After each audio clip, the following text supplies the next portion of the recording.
এ যুবক, আমার নবী খেয়ে না খেয়ে উম্মতের বেদনায় কাঁদে, শেষ কথা বলে বিদায়।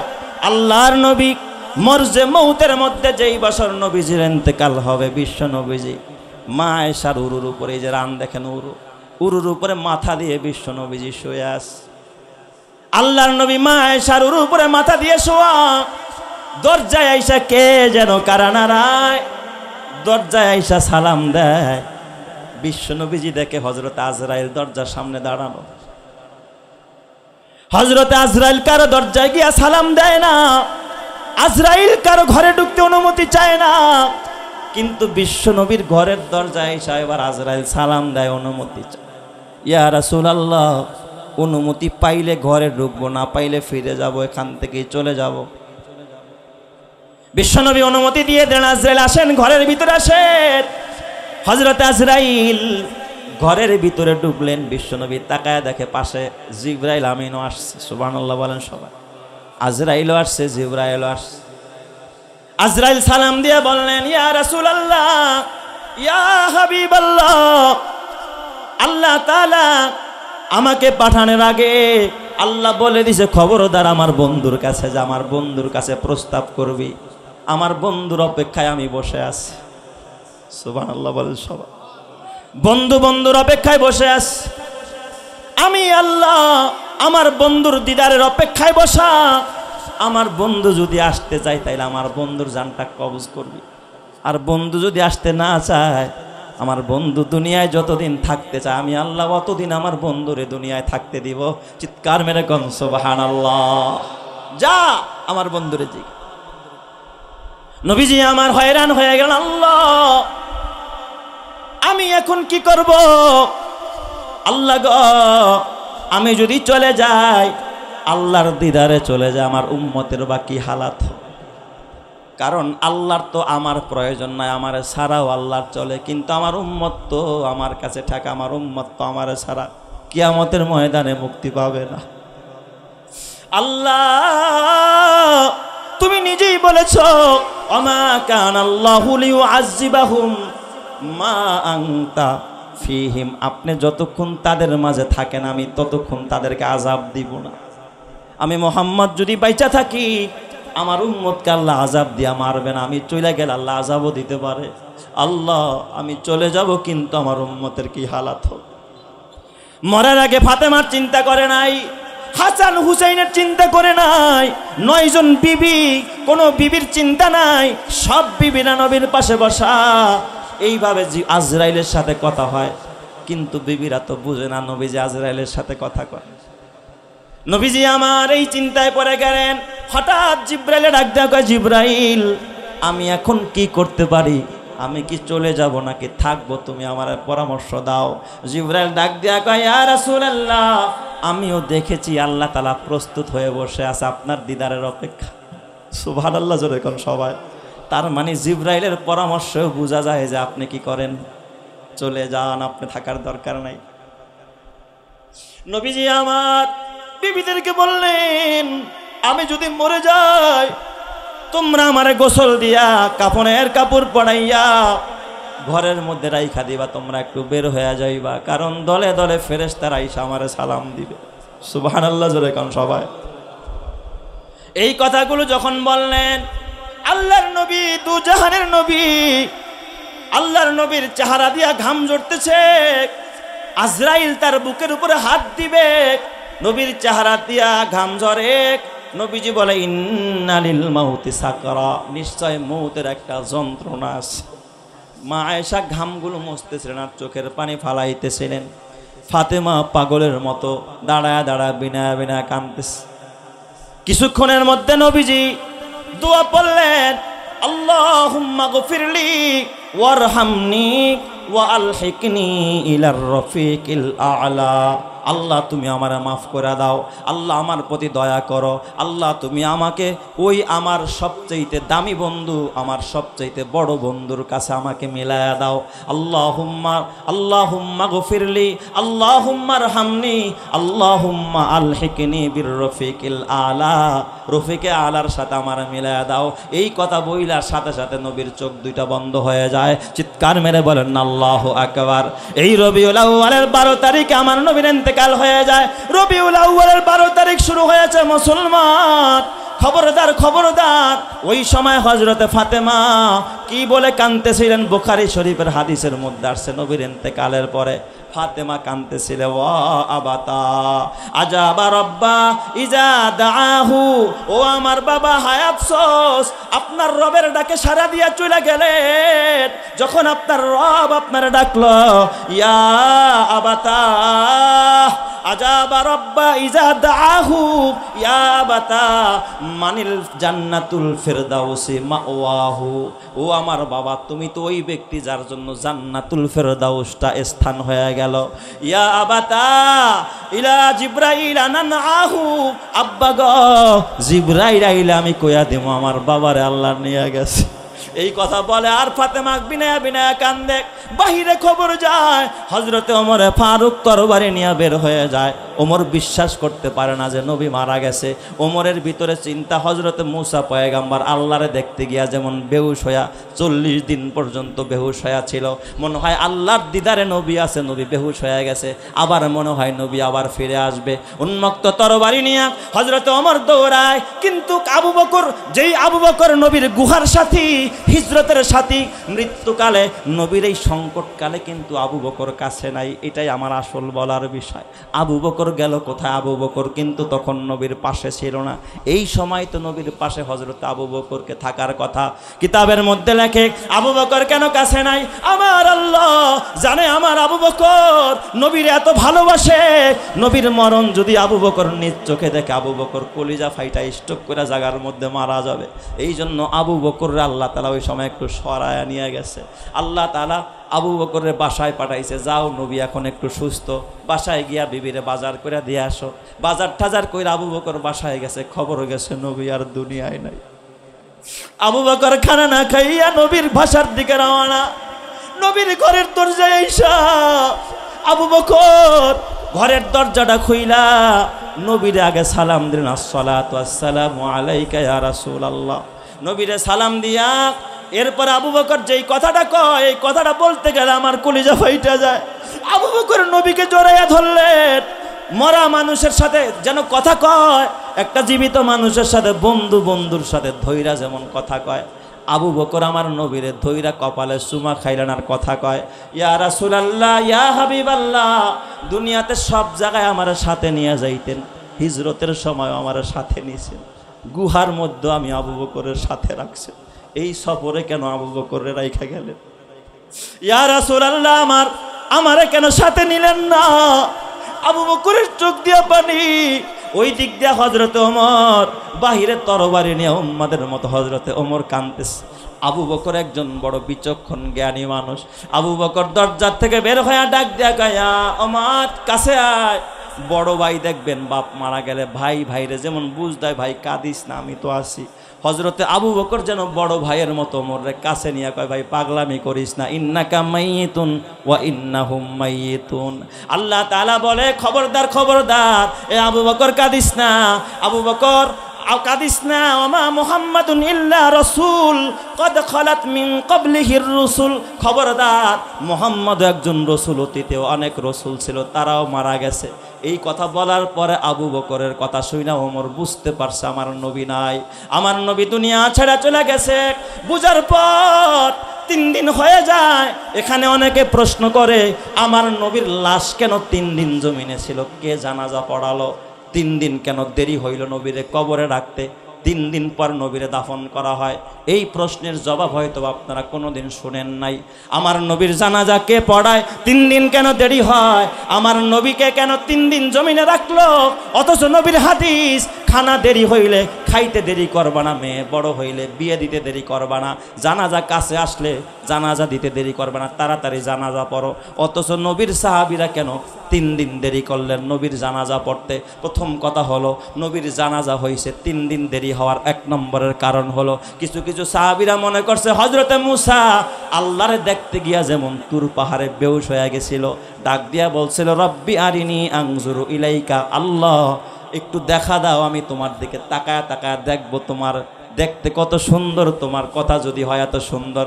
আল্লাহ ডাক দিয়া কয় এ মূসা না না ওয়ালাং তারানি, আমাকে দেখতে পাইবা না। আল্লাহ তাআলা ডাক দিয়া বলে ফাইন ইস্তাকাররা মাকানাহু ফাসাউফা তারানি, তবে একটা পরীক্ষা করব, পাশ করলে তাইলেই দেখতে পারবা। কয় পরীক্ষা হলো আমি একটু নূরের তাজাল্লি পাহাড়ে দিব, যদি পাহাড় সহ্য করতে পারে তাইলেই দেখতে পারবা। আল্লাহ তাআলা বলে ফালাম্মা তাজাল্লা রাব্বুহু লিল জাবাল জাআলাহু দাক্কা ওয়া খাররা মূসা সাইকা, আল্লাহ যখন তাজাল্লি দিলেন পাহাড়টা গলে চৌচির হয়ে গেল, মূসা বেহুশ হয়ে 40 দিন ছিল। সাহাবীদের ধারণা ছিল মনে হয় 40 দিন পর নবী আবার হুঁশ ফিরে আসবে, আবার জিন্দা হবে।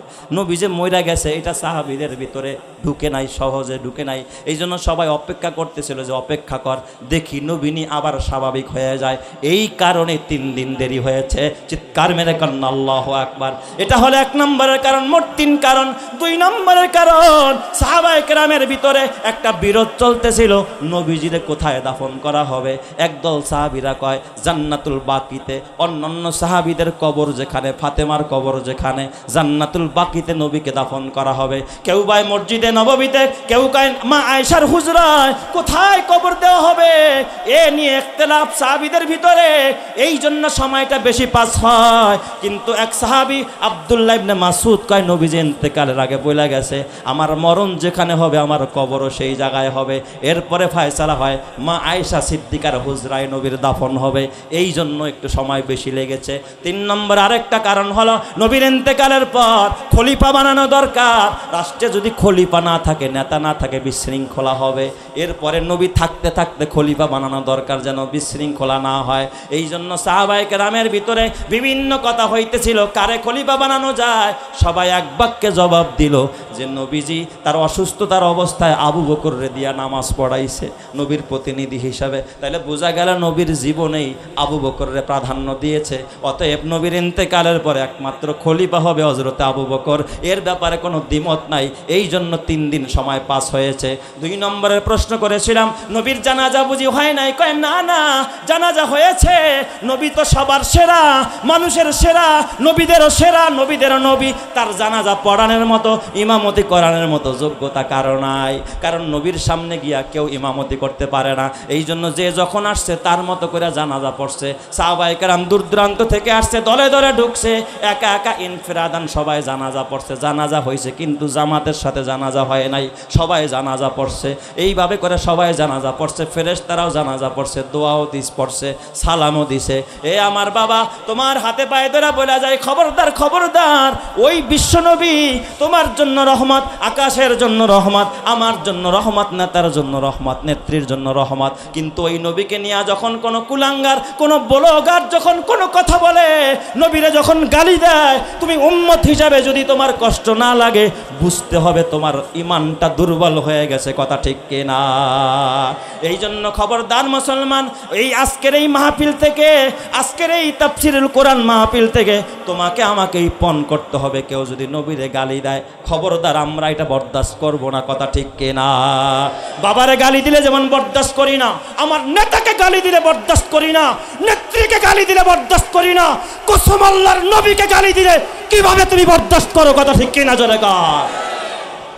এ যুবক ভাই, তোমরা তো জানো না আমার নবী কত সুন্দর।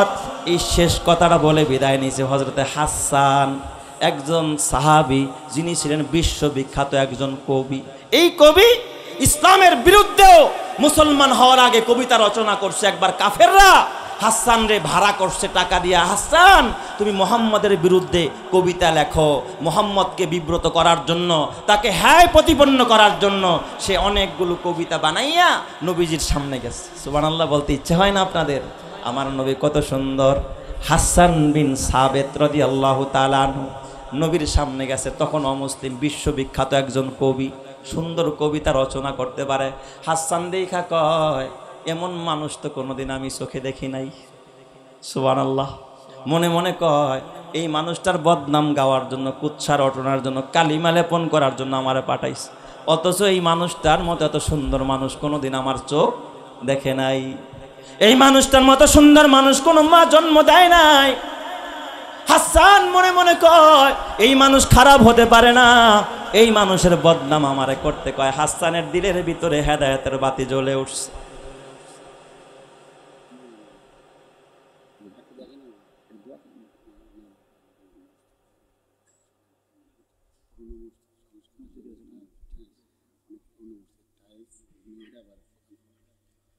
হযরতে হাসান রাদিয়াল্লাহু তাআলা আনহু নবী দেখা অভিভূত হয়ে যায়। হযরতে হাসান নবীর বিরুদ্ধে কবিতা না বানায়া নবীর কাছে গিয়া হাত বাড়ায়া দিস।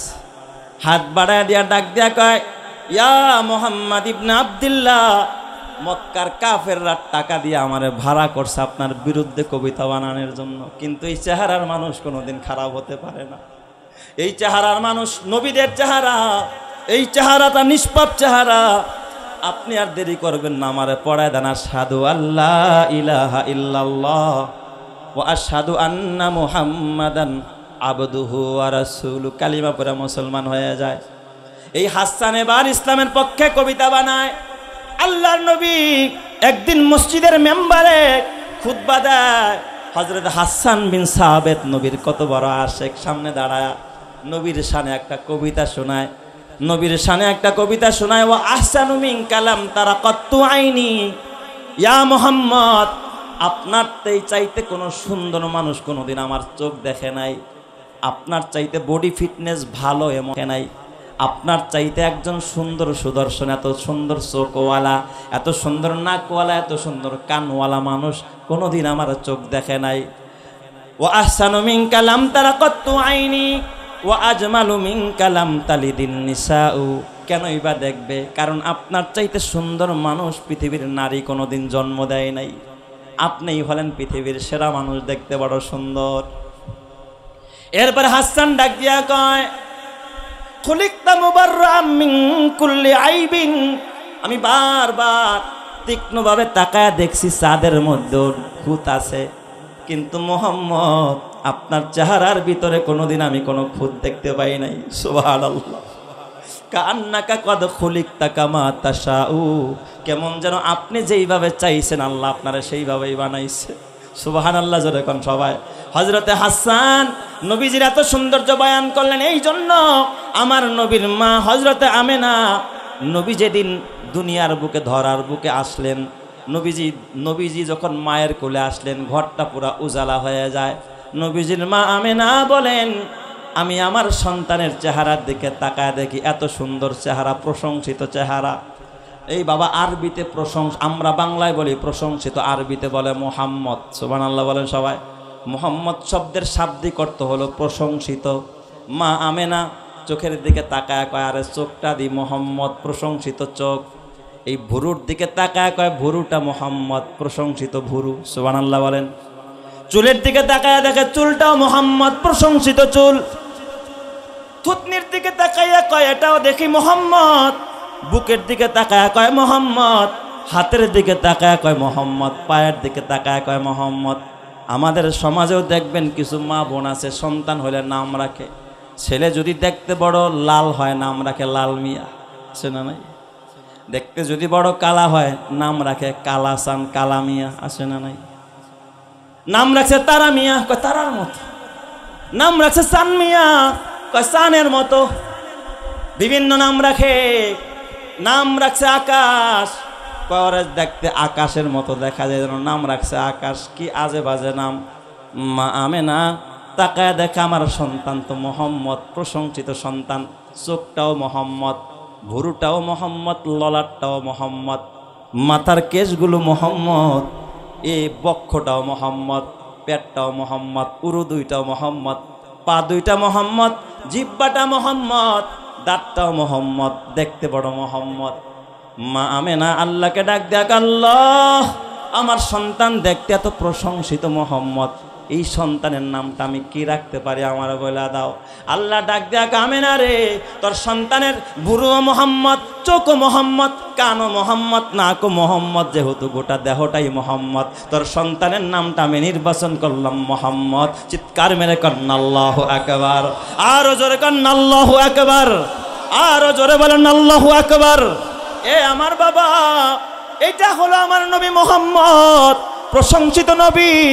এই নবী কিয়ামতের ময়দানে আল্লাহর নবী বলে, লিকুল্লি নবীন দাওয়াতুন মুস্তাজাবা ফাতাআজ্জালা কুল্লু নবিয়িন দাওয়াতাহু ওয়া ইন্নী ইখতিবাতু দাওয়াতি শাফাআতান লি উম্মতি। আল্লাহ তাআলা দুনিয়াতে সব নবীর একটা দোয়ার অধিকার দিছে, সব নবীরা চায়া চায়া দুনিয়াতে নিয়ে গেছে। আমি মুহাম্মদ চাই নাই কিয়ামতের ময়দানে আমার হতভাগা উম্মতের সুপারিশের জন্য। আমি কিয়ামতের ময়দানে আল্লাহ তাআলা আমার মাকামে মাহমুদ দিবে, বলবে হাবিব আমার মাকামে মাহমুদে বসেন, এখানে সম্মানের জায়গায় বসেন। আমরা দোয়ায় বলি ওয়াবাসুহু মাকামাম মাহমুদানিল্লাযী ওয়া'আদতা, এই দোয়া আমরা আজানের পরে করি কি করি না? তার মানে আল্লাহ নবীরে তুমি মাকামে মাহমুদ দাও। আল্লাহ ওই মাকামে মাহমুদে বসাবে। নবী আমার ডাক দেয়া কয়, না না, আমি মাকামে মাহমুদে বসবো না, কারণ মাকামে মাহমুদ যদি আমার নিয়ে জান্নাতে চলে যায় উম্মতরা আমারে খুঁজে পাবে না। এই জন্য এক সাহাবী নবীরে ডাক দেয়া কয়, ইয়া রাসূলুল্লাহ, হাসরের ময়দানে কোথায় গেলে আপনারে তালাশ করে পাবো? নবীজি কয়, আমারে তিন জায়গায় তালাশ করবে। এক নম্বরে তালাশ করবে হাউজে কাউসারের পানির কাছে, কারণ হাসরের ময়দানে আমার উম্মত পিপাসার্ত থাকবে, পানি পানি বলে চিৎকার মারবে, জিহ্বাটা বের হবে, ওই সময় পানি দরকার পড়বে, আমি আমার উম্মতকে পানি পান করাবো, হাউজে কাউসার পান করাবো। আমারে তালাশ করবি মিজানের কাছে, ইংদাল মিজান, কারণ দাড়ি পাল্লা দিয়া যখন বান্দার আমলনামা ওজন করা হবে, বিপদে পড়ে গেলে আমি মুহাম্মদকে দরকার পড়বে, আমি মিজানের পাল্লায় দাঁড়াবো। কত বড় উম্মতের দরদি। আমারে তালাশ করবি পুলসিরাতের গোড়ায়। এ যুবক ভাই, ওই নবীর সুন্নতকে কুরবানি দিস না, ওই নবীরে ভালোবাস, ওই নবীর দাড়িরে মহব্বত কর, ওই নবীর টুপিরে মহব্বত কর, ওই নবীর মসজিদকে মহব্বত কর, মাদ্রাসারে মহব্বত কর। একবার সাহাবায়ে কেরাম বিশ্ব নবীর কাছে একটা বিষয় সম্পর্কে জানতে চাইলেন। এক সাহাবী, একদল সাহাবী নবীর কাছে বললেন, আখবিরনি আন নাফসিকা ইয়া রাসূলুল্লাহ। সাহাবীদের একটা দল বিশ্ব নবীর দরবারে বিশ্ব নবীকে জিজ্ঞাসা করলেন, ইয়া রাসূলুল্লাহ, আপনার সম্পর্কে আমাদেরকে কিছু বলেন। হুজুর, আপনার নিজের সম্পর্কে আমাদেরকে একটু বিবৃতি দেন। এটা একটু লাগাও তো। ইয়া রাসূলুল্লাহ, আখবিরনি আন নাফসিকা, আপনার জীবন সম্পর্কে, আপনার নিজের সম্পর্কে আমাদেরকে একটু বিবৃতি দেন, আমাদেরকে একটু বলেন। নবী আলাইহিস সালামের কাছে সাহাবীরা যখন এই প্রশ্ন করলেন, আল্লাহর নবী বললেন, শোনো, আল্লাহর রাসূল বললেন, দাওয়াতু আবি ইব্রাহিম ওয়া বুশরা ঈসা, আমি মুহাম্মদুর রাসূলুল্লাহ হইলাম আমার বাবা, আমার পিতা হযরতে ইব্রাহিম খলিলুল্লাহ আলাইহিস সালামের দোয়ার ফসল। চিৎকার মেরে বলেন না আল্লাহু আকবার। আল্লাহর নবী, বিশ্ব নবী, বিশ্ব মানবতার মুক্তির দূত, দিশেহারা মানুষের মুক্তির দিশারি, তিনি ইব্রাহিম খলিলুল্লাহ মুসলমানদের জাতির পিতার দোয়ার ফসল। এটা নবীজি তার নিজের মুখে অকপটে স্বীকার করেছেন। জোরে বলেন না আল্লাহু আকবার। দাওয়াতু আবি ইব্রাহিম, আমি আমার পিতা হযরত ইব্রাহিমের দোয়ার ফসল। অবুশরা ঈসা, এবং আমি হযরতে ঈসা পয়গম্বরের সুসংবাদ। কারণ ঈসা আলাইহিস সালাম আমাদের নবী আসার আগে তিনি তাওরাতের ভিতরে সুসংবাদ দিয়েছেন যে শেষ জামানায় একজন নবী আসবে যার নাম হবে আহমদ। জোরে কান্না আল্লাহু আকবার। আল্লাহ তাআলার কোরআন বলে, وَإِذْ قَالَ عِيسَى ابْنُ مَرْيَمَ يَا بَنِي إِسْرَائِيلَ إِنِّي رَسُولُ اللَّهِ إِلَيْكُمْ مُصَدِّقًا لِمَا بَيْنَ يَدَيَّ مِنَ التَّوْرَاةِ وَمُبَشِّرًا بِرَسُولٍ يَأْتِي مِن بَعْدِ اسْمُهُ أَحْمَدُ। জোরে জোরে কন্না আল্লাহু আকবার। তাহলে ঈসা পয়গম্বর আমার নবী যে আসবে, এই সুসংবাদ তাওরাতেও দিয়েছে। যেই কথাটা আল্লাহ তাআলা পবিত্র কোরআনুল মাজিদের মধ্যে আল্লাহ তাআলা উল্লেখ করেছেন, জোরে বলেন সুবহানাল্লাহ।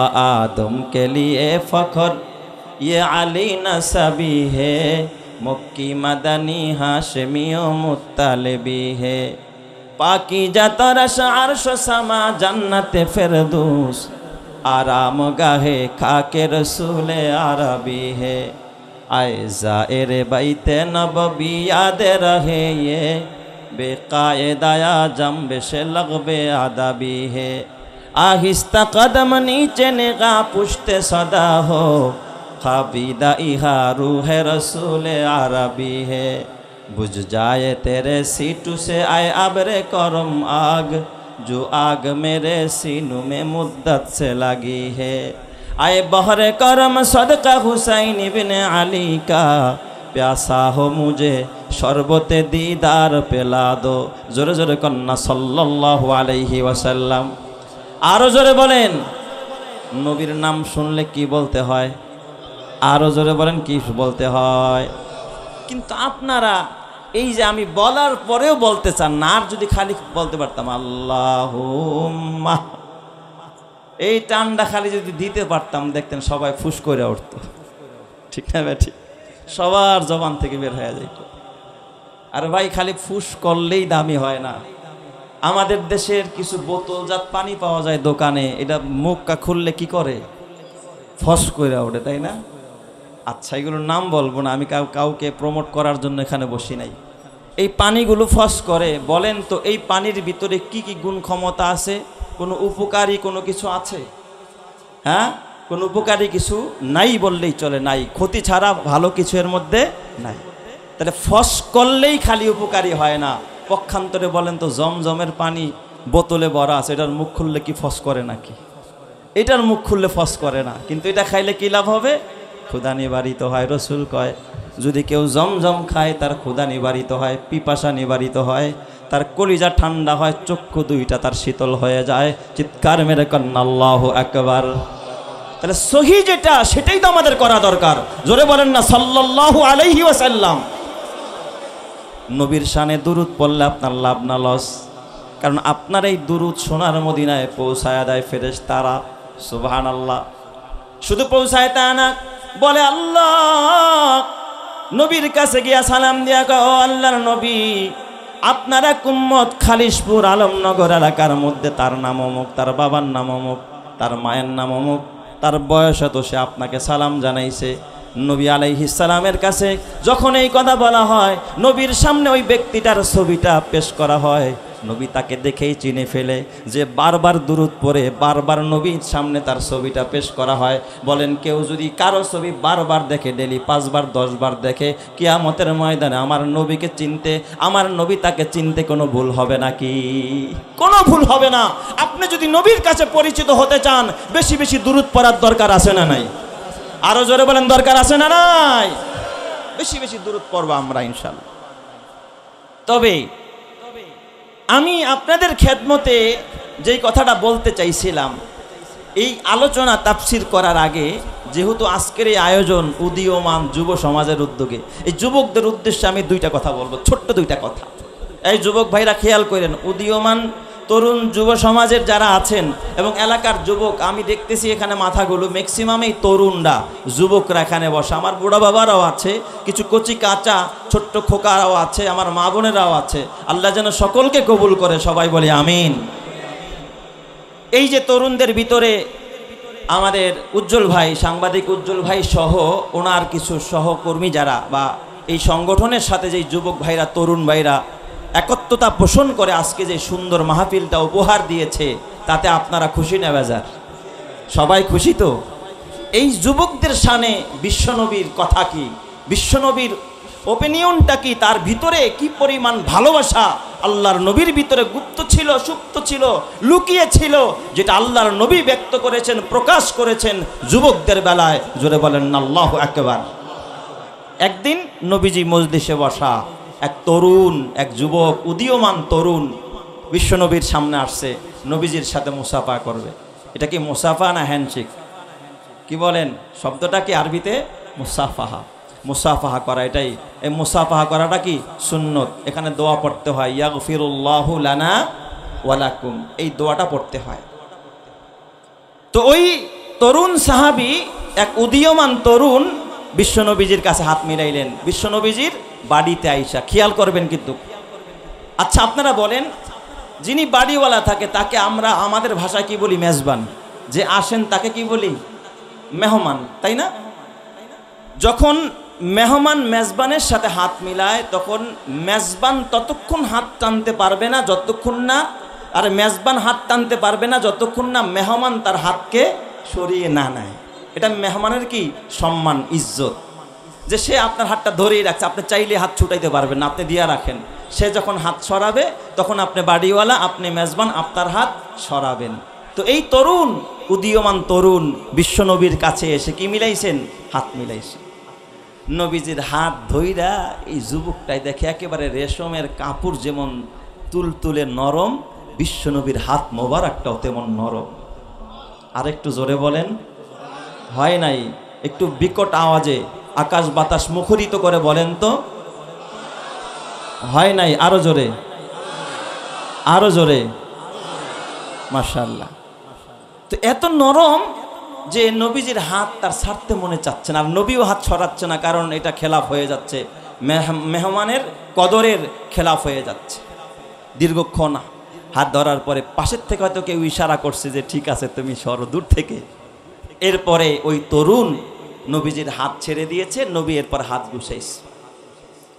বিশ্ব নবীজি হাত ছেড়ে দেওয়ার পরে জিজ্ঞাসা করতেছে, এই তরুণ, এই যুবক, ইয়া শাবাব, তুমি কি কাজ করো? তোমার হাতটা এত শক্ত কেন? এই যুবকটার হাতটা ছিল বড় শক্ত, নবীজির হাত বড় নরম। এই যুবক ভাই, তোর হাতটা এত শক্ত কেন? তুমি কি করো? কি তোমার পেশা, তোমার কাজ কি? তরুণটার চোখ দিয়ে গাল বেয়ে অজরে পানির ফোঁটা গড়াচ্ছে। তরুণ ডাক দেয়া বলে, বিশ্বনবী, ফিদাকা বিউম্মি ইয়া রাসূলুল্লাহ, ওগো নবী, আমার পিতামাতা আপনার জন্য কুরবান, আমি একজন গরিব মানুষ। নবী গো, আমার বাড়িতে একজন বৃদ্ধা মা, একজন বৃদ্ধ বাবা, আমার ছোট ছোট ভাই বোন। ইয়া রাসূলুল্লাহ, আমার বাবা একজন অসুস্থ মানুষ, সংসারের মধ্যে কর্মক্ষম আর দ্বিতীয় কেউ নাই, আর এই মরুভূমির ভিতরে ভালো কোনো কাজ পাই না, তাই আমি পাথরের কাজ করি, পাথর কাটি, পাথরগুলো সরাই, পাথর কাইটা পাথরের বোঝা বহন করে হাত দিয়ে আমি পাথর সরাইয়া কিছু পয়সা পারিশ্রমিক আনি, আর এটা দিয়ে আমার বুড়া বাবা আর বুড়ি মা আর আমার পরিবারের যারা আছে তাদের আমি জীবিকা, আমি তাদের জন্য জীবিকা উপার্জনের জন্য, তাদের খাবারের জন্য আমি এই অর্থ উপার্জন করি আমার এই হাত দিয়া। চিৎকার মেরে কোন সুবহানাল্লাহ। আমার এই হাত দিয়া, আমি আমার শ্রম দিয়ে, আমার কষ্ট দিয়ে, ক্লেশ দিয়ে আমি আমার এই হাত দিয়ে কিছু পয়সা উপার্জন করে আমার পরিবারকে খাওয়াই। এই কথাটা নবী যখন শুনলেন বলেন, হাতি আদাক, এই যুবক, তোর হাতটা বাড়া, তোর হাতটা সম্প্রসারিত কর।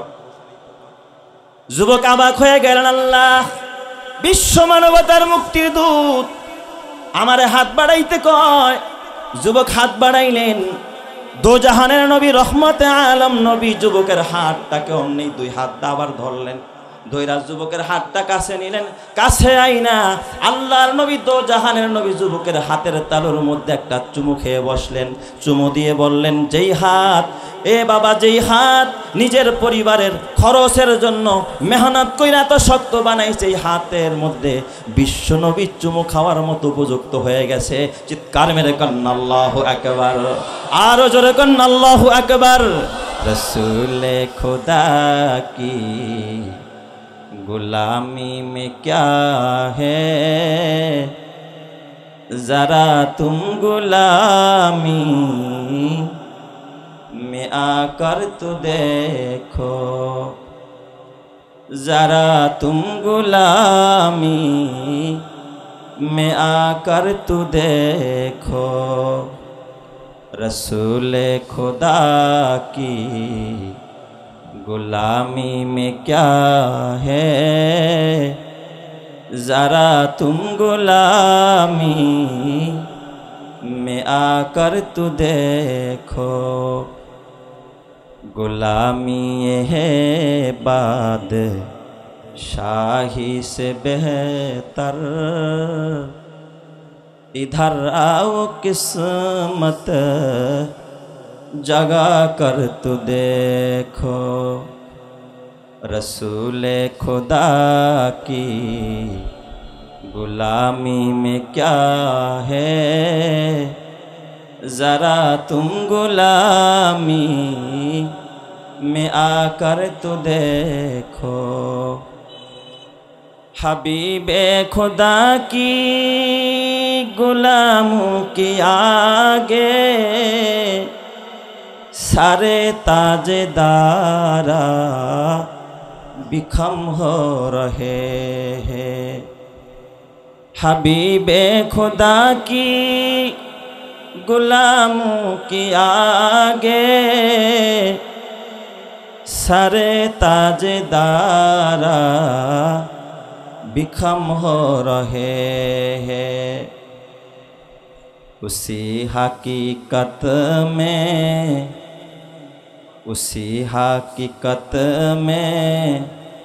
सिरा को झुकाना, ज़रा तुम गुलामी में आकर तू देखो। रसूले खुदा की गुलामी में क्या है, ज़रा तुम गुलामी में आकर तू देखो। सकलेई बोली सल्लल्लाहु अलैहि वसल्लम। আরে মহব্বতের সাথে নবীর মহব্বতে দরুদ পড়ি, বলি সাল্লাল্লাহু আলাইহি ওয়াসাল্লাম। বিশ্ব মানবতার মুক্তির দূত এমনি এমনি নবীজি আপনার আমার জন্য আদর্শ নয়। আরেকজন তরুণ, এই তরুণেরা সাবধান হয়ে যা। এই পৃথিবীর ভিতরে বহু নেতা দেখেছি, বহু নেত্রী দেখেছি, বহু মানুষ দেখেছি, বহু ধনী দেখেছি, বহু গরিব দেখেছি, বহু বাড়িওয়ালা দেখেছি, ভাড়াটিয়া দেখেছি, বহু ব্যবসায়ী দেখেছি, বহু স্বামী দেখেছি, বহু পিতা দেখেছি, বহু সন্তান দেখেছি, বহু মানুষ দেখেছি, কিন্তু বিশ্ব মানবতার মুক্তির দূত মুহাম্মদুর রাসূলুল্লাহর প্রতিচ্ছবি কোনোদিন দেখতে পাই নাই। কথা ঠিক কিনা? বিশ্বনবী আরেকদিন কথা বলতেছেন এক মজলিসে, হঠাৎ এক তরুণ নবীর বয়ান শুনতে আসছে। এই তরুণ ভাই তোদের উদ্দেশ্যে বলে যায়, তরুণ আইসা নবীজির সামনে যে বিছানা ছিল, সামিয়ানা ভরে গেছে লোকে, লোকারণ্য, বসার জায়গা নাই। এক তরুণ, নাম তার হযরতে জারির, সম্ভ্রান্ত ফ্যামিলির সন্তান হযরতে জারির আইসা নবীজির এই মজলিসের মধ্যে বসার মতো জায়গা পায় না, পাশে দাঁড়িয়ে আছে। বিশ্বনবী বয়ান করতেছে, নবীর কাঁধের মধ্যে ছিল এক রুমাল, রুমালটা হাতের মধ্যে ভাঁজ দিয়া বিশ্বনবীজি রুমালটা এমনি নিক্ষেপ করে দিয়েছে। এই জারির রুমালটা ধরো, রুমালটা বিছায়া তারপরে বসো।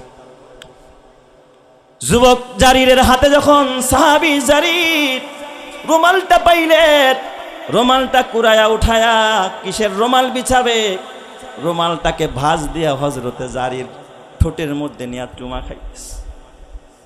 হযরতে জারির চুমা খায়, ডাক দিয়া বলে ফিদাকা বিউম্মি ইয়া রাসূলুল্লাহ, আকরাকামাল্লাহ কামা আকরামতানি।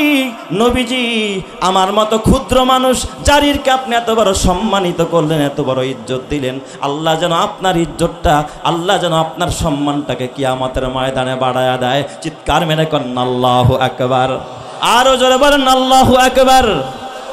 তাহলে বলেন আমার নবী, যুবকদের ভালোবাসা নবীর হৃদয়ে কম না বেশি? যুবকরাও আমার নবীরে ভালোবাসছে কম না বেশি?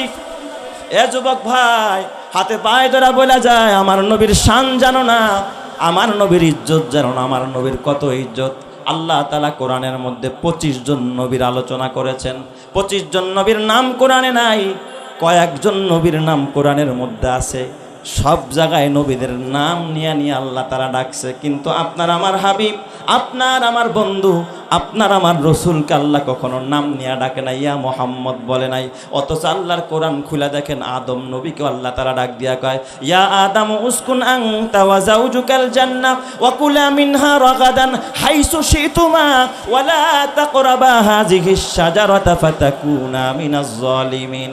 আল্লাহ তাআলা নূহ পয়গম্বরে ডাক দিয়া কয়, ইয়া নূহ ইন্নাহু লাইসা মিন আহলিক। আল্লাহ তাআলা হযরতে জাকারিয়াকে ডাক দিয়া কয়, ইয়া জাকারিয়া ইন্না নুবাশশিরুকা বিগুলামিন ইসমুহু ইয়াহইয়া লাম নাজআল লাহু মিন ক্বাবলু সামিয়া। আল্লাহ তাআলা ইয়াহইয়া পয়গম্বরে ডাক দিয়া কয়, ইয়া ইয়াহইয়া খুজিল কিতাব বিকুয়া, এই ইয়াহইয়া কিতাবটারে মজবুত করে ধরো। আল্লাহ তাআলা ইব্রাহিমরে ডাক দিয়া কয়, যে ইব্রাহিম আবুল আম্বিয়া, আপনার আমার নবীর পিতা, এই ইব্রাহিম খলিল আল্লাহ তাআলা ডাক দিয়া কয়, ইয়া ইব্রাহিম কদ সাদ্দাকতার রুয়া ইন্না কাযালিকা নাজজিল মুহসিনিন। সরাসরি তার নাম আল্লাহ ডাইরেক্ট ইয়া ইব্রাহিম বলে ডাক দিছে। শুধু তাই না, আল্লাহ তাআলা ডাক দিয়া বলে, ওয়ামা তিলকা বিয়ামিনিকা ইয়া মূসা, এই মূসা তোমার হাতে ওইটা কি? আল্লাহ মূসা নবীর নাম নাই। শুধু তাই না, আল্লাহ তাআলা দাউদকে ডাক দিয়া কয়, ইয়া দাউদ ইন্নী, আল্লাহ তাআলা ডাক দিয়া কয়, ইয়া দাউদ ইন্নী জাইলুকা ফিল নাসি খলিফাতান ফিল আরদ। আল্লাহ তাআলা হযরতে দাউদকে জমিনের খলিফা বানান।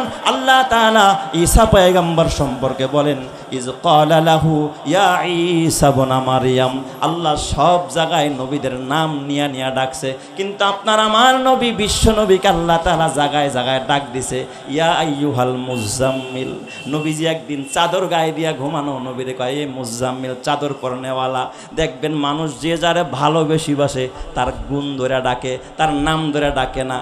বিবিরে স্বামী বেশি মহব্বত করে, ডাক দেয়, আমার লাল টুসি এদিকে আসো, ঠিক না বে ঠিক? জানু কয়া ডাক দেয়, জানু তুমি কোথায়? ও ছেলের মা তুমি কোথায় গেলা? ও সুন্দরী কোথায়? আল্লাহর নবীকে আল্লাহ তাআলা ডাক দেয়, ইয়া আইয়ুহাল মুজাম্মিল, এই চাদরওয়ালা কোথায়? আল্লাহ ডাক দেয়, ইয়া আইয়ুহাল মুদ্দাসসির, এই মুদ্দাসসির তুমি কোথায়? আল্লাহ ডাক দেয়, ইয়াসিন ওয়াল কুরআনিল হাকিম। আল্লাহ ডাক দেয় বাশির বলে, আল্লাহ ডাক দেয় নাজির বলে, আল্লাহ ডাক দেয় ওয়ামা আরসালনাকা ইল্লা রাহমাতাল লিল আলামিন। চিৎকার মেরে কন্না আল্লাহু আকবার। তাহলে বলেন তো আমার নবীর শান মান কম না বেশি? এই জন্য যুবক ভাই হাতে পায়ে ধরা বইলা যায়, নবী চিনলা না, নবী চিনলা না, উম্মতের দরদি নবী চিনলা না। নবী কিন্তু উম্মতের সাথে সব সময় মিলেমিশে থাকতেন, আড্ডা করতেন, গল্প করতেন। আমরা বলি আড্ডা, নবীজি আলাপচারিতা করতেন। ফজরের পরেও বসতেন সাহাবায়ে কেরামদেরকে নিয়ে। একদিন নবীজি সাহাবীদেরকে নিয়ে গল্পের মধ্যে বসছে, আলোচনা করতেছে। তবে আপনার আমার গল্প, আপনি তো ঠাকুরমার জুরির গল্প কন, আপনি তো ভারতীয় চ্যানেলের গল্প শোনান, আপনি তো নাস্তিকের গল্প শোনান, আপনি তো হুমায়ুন কবি আজাদের গল্প শোনান, আপনি তো রবি ঠাকুরের গল্প শোনান। কসম আল্লাহর, আমার নবী কিন্তু আজে বাজে গল্প শোনায় না, ঠাকুর মারজুরির গল্প শোনায় না। আমার নবী এমন গল্প শোনায়, আসমানের মালিকের গল্প। আমার নবী আখিরাতের গল্প শোনায়। চিৎকার মেরে কোন সুবহানাল্লাহ। নবীজি আমার ডাক দিয়া বলে, আবু বকর, এই আবু বকর, আমি, তুমি জানো নি কিয়ামতের ময়দানে যেদিন উম্মতরা জান্নাতের সামনে সিরিয়াল ধরে দাঁড়াবে, প্রত্যেকটা জান্নাতের দরজা খুলে আমার একজন সাহাবীরে সব দরজা দিয়া ডাকবে। 8টা জান্নাতের গেট খুলে যাবে, একজন সাহাবী এমন হবে যারে সব গেট দিয়া ডাকবে, আসেন আসেন আপনি আমার গেটে, আমার মধ্যে আসেন। দেখবেন যখন এই পদ্মা সেতু হওয়ার আগে যারা ফেরিতে পার হয়েছেন অথবা লঞ্চে পার হয়েছেন, লঞ্চের আরে নদীর এপার আর ওপার কিছু হোটেল ছিল কিনা দেখলেই খালি হুজুর আহেন খায়া যান, আসেন পদ্মার ইলিশ খায়া যান, মনে হয় যেন জামাইয়ের মতো আদর দিয়া শ্বশুর বাড়িতে নিয়ে খাওয়াইব। খাওয়াইয়া তারপরে কি কাটে, পকেট কাটে, কাটে কি না? এইভাবে করে ডাক দিবে। সাহাবায়ে কেরাম চাতক পাখির মতো তাকানো, কারে এইভাবে ডাকবে? নবী ডাক দেয়া, সাহাবীরা তোমরা জানো নি ওই যুবকটা কে হবে যারা জান্নাতের সব গেট দিয়া ডাকবে? সাহাবীরা মনে করে আমার নামটা বুঝি নবী কইব। ওমর কয় মনে হয় আমারে বাদ দিব না, আমার নামটাই কইব। আলী কয় মনে হয় আমার নামটাই কইব। বিশ্বনবী ডাক দিয়া কয় ওই সাহাবী হবে আমার হযরতে সিদ্দিক আকবর আবু বকর। চিৎকার মেরে কন্যা আল্লাহু আকবার।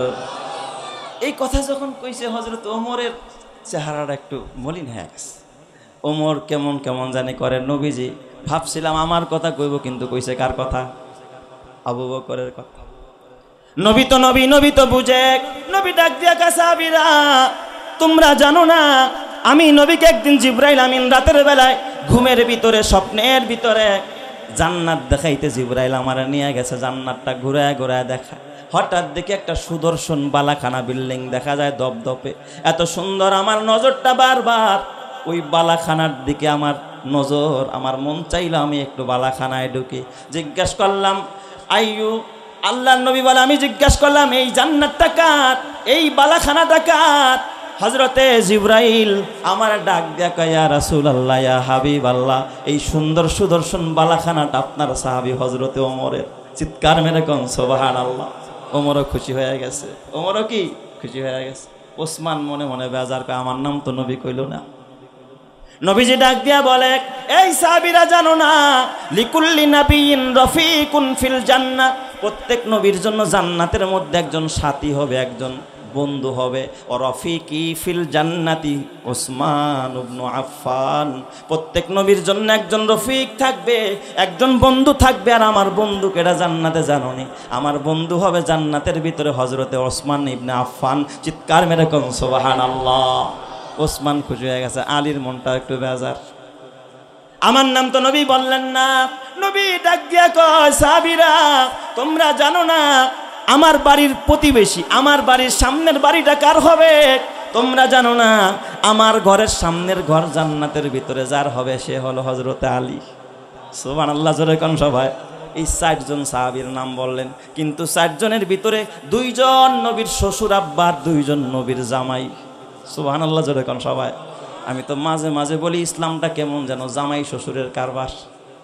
কারণ নবীজি ছিলেন একদিক দিয়া জামাই, আবু বকরেরও জামাই, ওমরেরও জামাই। ইসলামের বড় 4 খলিফা যাদের অনুসরণ করার কথা আল্লাহর রসুল বলেছেন তাদের ভিতরে হযরতে আবু বকর, হযরতে ওমর, আর 2 জন হলো জামাই, একজন ওসমান আর একজন হলো হযরতে আলী।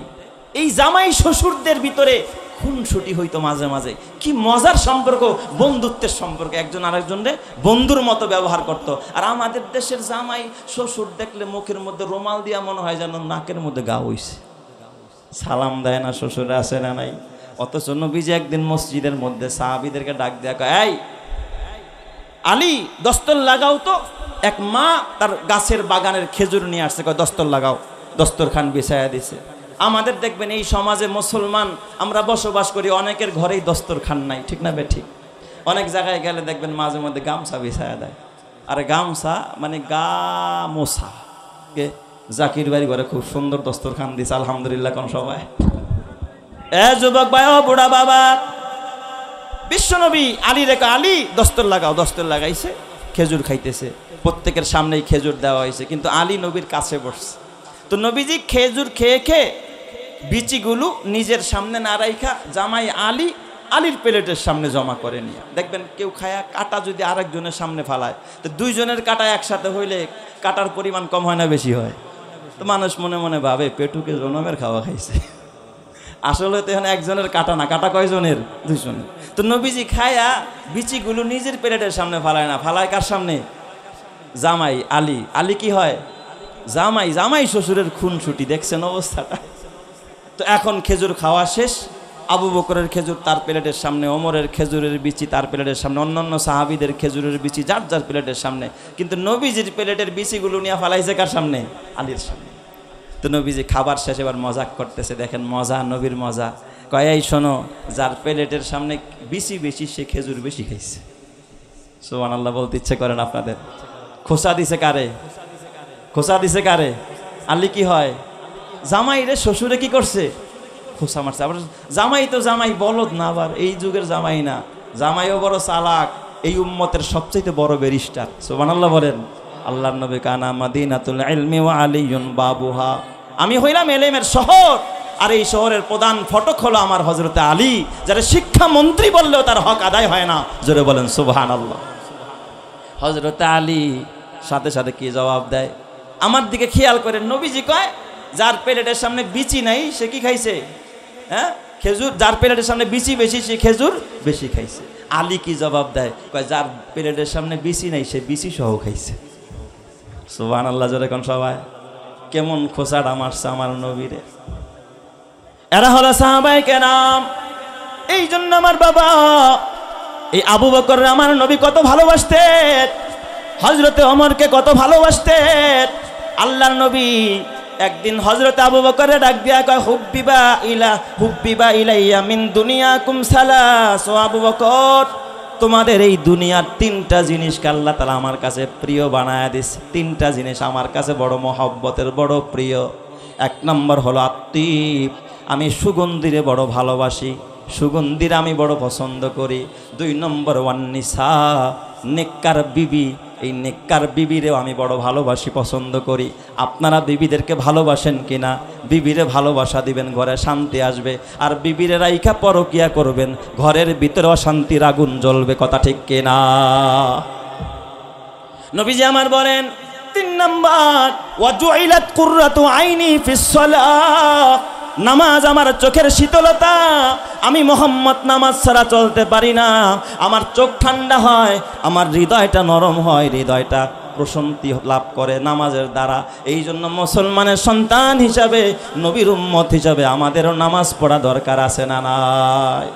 এই কথা শুই না আবু বকর কয়, হুজুর আমার কাছেও 3টা জিনিস পছন্দের। সুবহানাল্লাহ বলেন সবাই। আবু বকর কয়, হুজুর আমিও 3টা জিনিসকে পছন্দ করি। নবীজি বললেন, আইয়ু শাইন, এই সেই 3টা জিনিস কি? হযরতে আবু বকর বললেন, ইয়া রাসূলুল্লাহ, আমার 1 নম্বরের পছন্দ আন নজরু ইলা ওয়াজহিকা, আমার বড় পছন্দ হলো আমি আপনার চেহারার দিকে তাকায়া থাকি। আপনার চেহারার দিকে তাকাইতে আমার বড় ভালো লাগে, আমার বড় পছন্দ হয়। এই জন্য বেশি বেশি আপনার চেহারার দিকে তাকায়া থাকি। জোরে জোরে কোন সুবহানাল্লাহ। বলেন তো আল্লাহর নবীর চেহারার মধ্যে মায়া আছে না নাই? নূর আছে না নাই? এটা আমার 1 নম্বরের পছন্দ। ইয়া রাসূলুল্লাহ, আমার 2 নম্বরের পছন্দ ওয়াল ইনফাকু আলা আমরিকা, নবীজি আপনার নির্দেশে পয়সা খরচ করা আমার কাছে বড় পছন্দের। এই জন্য আবু বকর ঘরে যা ছিল সব দান করে দেয়। নবী কিছু চাইলে আবু বকর সব দিয়া দেয়। এই জন্য দেখবেন এই মাহফিল বাস্তবায়ন করতে এই উদীয়মান তরুণ যুব সমাজ কিছু পয়সা খরচ করেছে, কিছু মাও খরচ করেছে, বাবাও করেছে। ওই বাবার জীবন ধন্য, ওই মায়ের জীবন ধন্য, যেই মায়ের পয়সা কোরআনের পথে খরচ হয়েছে। আল্লাহ তুমি ওই যুবককে, ওই মাকে, ওই বাবাকে জান্নাতি করে দিও। জোরে বলেন আমিন। 3 নাম্বার, আবু বকর কয়, ও বিনতি আলা ফিরাশিক ইয়া রাসূলুল্লাহ, আমি 3 নম্বরে ভালোবাসি আমার মেয়েটা যেন আপনার বিছানার সঙ্গী হয়। তার মানে আমার মেয়েটা আপনার কাছে বিয়ে দিতে চাই, এটা আমার বড়ের পছন্দ। আপনারে আমার জামাই বানাইতে চাই, আমার কলিজার টুকরা সন্তানটা আপনার হাতে তুলে দিতে চাই। এই জন্য আমার বাজান, ও মেয়ের বাবারা, মেয়ে দিবা তো দিবা, নেককার সন্তানের হাতে দিও, মেয়ের ঘর থেকে নেককার সন্তান হবে। আর যদি বদকারের হাতে তুলে দাও, ওই তার ঘরটা হবে জাহান্নামের টুকরা। কথা ঠিক কিনা? আল্লাহ বুঝার তৌফিক দান করো। জোরে কান আমিন। ও আমার বাবা, আপনাদের কি কষ্ট হইতেছে নাকি? নবীজির এই সহি কথাগুলো শোনা দরকার। আমরা তো এইগুলো শুনি না, আমরা এমন কিছু আজে বাজে কথা শুনি যেইগুলো এমন আজগবি কথা, এইগুলো মানুষ হিসাবে বিশ্বাস করা যায় না। কথা ঠিক না? ঠিক জোরে কর।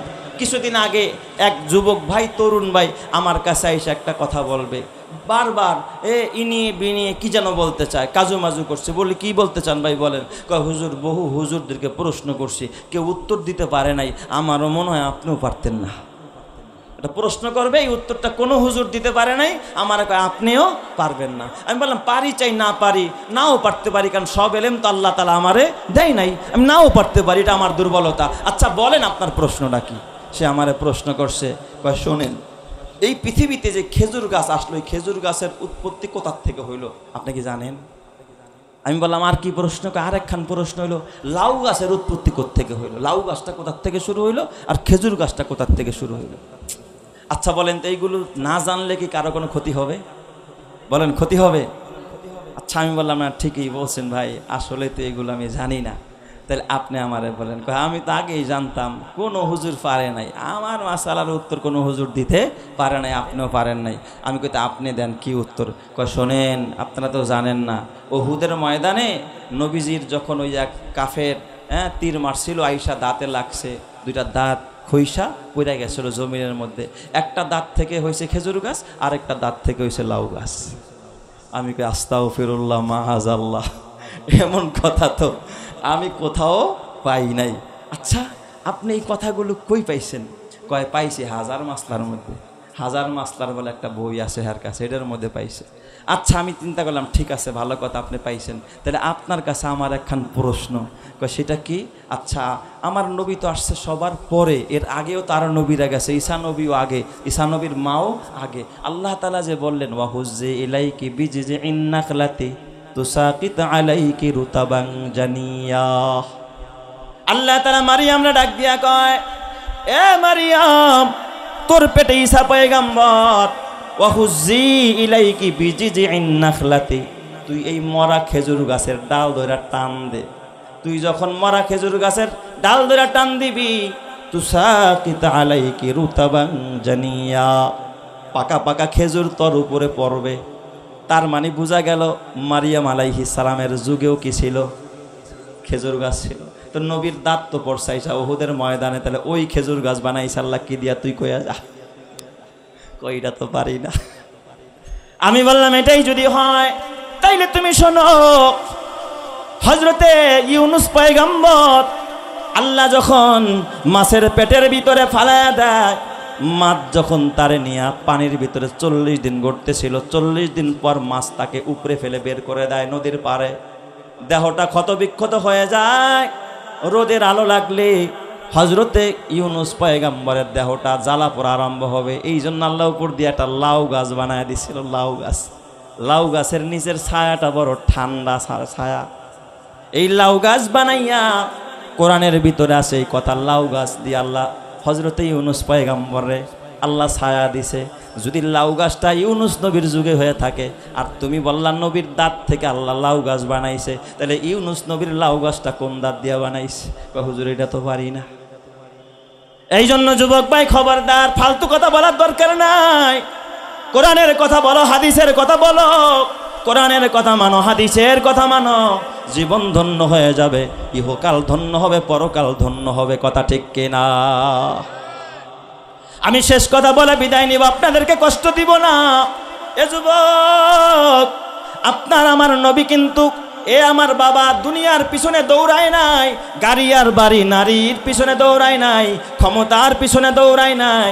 আল্লাহর নবী গরিব অবস্থায় জীবন যাপন করেছে। কেমন গরিব ছিলেন আপনার আমার নবী? দুজাহানের নবী, বিশ্ব নবীর কলিজার টুকরা ফাতেমা।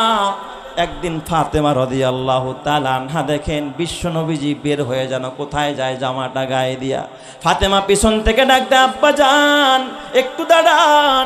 ফাতেমা কুজা হয়ে গেছে, কাছে আইসা ডাক দেয়া, আব্বা 3 দিন ঘরে বাতি জ্বলে না, খাবার নাই। আব্বা গো কষ্ট নাই, আমিও ক্ষুধার্ত, আলীও ক্ষুধার্ত, তবে আব্বা যান কলিজার টুকরা হাসান আর হুসাইন ক্ষুধার্ত, আব্বা সহ্য হয়। আমাদের দেশের নানারা চকলেট রাখে, নাতির হাতে দেয়, কিছু খুচরা টাকা থাকে, নাতিরা চাইলে সাথে সাথে বের করে 10 টাকা 20 টাকা দিয়ে দেয়। বিশ্ব নবীর পকেটে একটা পয়সা নাই যে নাতি হাসান রে দিবে, নাতি হুসাইন রে দেওয়ার মতো কোনো পয়সা নাই। আল্লাহর নবী ডাক দিয়ে কই, ফাতেমা হাসান কোথায়? নানা ভাই আয় আয়। হাসান রে কুলের মধ্যে জড়ায় আনি আল্লাহর নবী জিব্বা খানা বাড়ি করে দিস। জিব্বাটা বাড়ি করে দিয়া কয়, ভাই হাসান নাও তুমি খাও। জিব্বাটার মধ্যে মুখ লাগায় হযরতে হাসান চোষা আরম্ভ করছে। কিছুক্ষণ পরে হযরতে হাসান খিলখিল করে হাইসা দিচ্ছে। কি যে আল্লাহ খাওয়াইছে, হাসান ছাড়া আর আল্লাহ ছাড়া কেউ জানে না। কয় নানা ভাই হুসাইন তুমিও আমার কুলে আস। হুসাইন রে কুলে নিয়ে নবীজি জিব্বা খানা বাড়ি করে দিস। জিব্বাটা মুখের মধ্যে দিয়া হুসাইন রে খাওয়াইতেছে। কিছুক্ষণ পরে হুসাইনের ক্ষুধা নিবারিত হয়ে গেছে, খিলখিল করে হাইসা দিছে। চিৎকার মেরে কন্যা আল্লাহু আকবার। আমার পাগল মন ওই মদিনার প্রেমে পড়েছে, বলো পাগল মন ওই মদিনার প্রেমে পড়েছে। ওই মদিনা এই মনকে বন্দি করেছে, বলো পাগল মন ওই মদিনার প্রেমে পড়েছে, বলো পাগল মন ওই মদিনার প্রেমে পড়েছে। জানি না ওই মদিনায় কি আছে মধু, মদিনা মদিনায় আমায় করেছে জাদু। জানি না ওই মদিনায় কি আছে মধু, মদিনা মদিনায় আমায় করেছে জাদু। বিশ্বজাহান নবীর প্রেমে, বিশ্বজাহান নবীর প্রেমে পাগল হয়েছে বলো পাগল মন, ওই মদিনার প্রেমে পড়েছে। বলো পাগল মন, ওই মদিনার প্রেমে পড়েছে। ওই মদিনা এই মনকে, ওই মদিনা, ওই মদিনা এই মনকে বন্দি করেছে। বলো পাগল মন, ওই মদিনার প্রেমে পড়েছে।